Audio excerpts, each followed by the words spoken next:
What is prophetic evangelism? Prophetic evangelism is using the prophetic to draw those who need to be drawn to Christ, and using that as a part of the Great Commission. All right. So we train our teams to go out, and we have them ask like 3 simple questions, but we say, you got to be prepared. You got to tell his story, tell your story, and invite him to Christ. All right.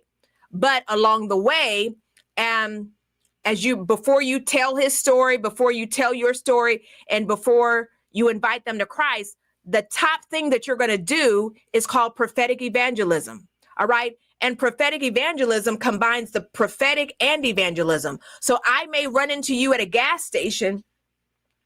I may see that, well, before we go there, we're planning to put gas in your tank. All right. But I may see that you're struggling. I may walk in and all of a sudden you're counting coins or something like that. And I may just come up to you and say, hey, I got that for you. All right. So that opens the door. They say, thank you. But then also now I begin to minister, say, hey, you know what? Do you mind if I pray for you? Or you know what? May I give you the word of the Lord? They may say, well, what do you mean? You know, I will sometimes say it's like a psychic, but I use the Spirit of God. I am not a psychic, but God shows me things. People understand that. Y'all understand that? And so you begin to connect their past with their present that brings you to this day.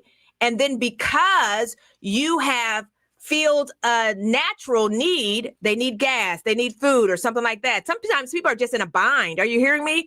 And because you discern that this is a good time to be about God's business, that opens the door for the Great Commission. So then you tell them, guess what, about the story of Jesus, and you tell them about your testimony of how the story of Jesus impacted your life. And then you ask them, hey, do you want to be saved? Do you want to know this Jesus who changed my life?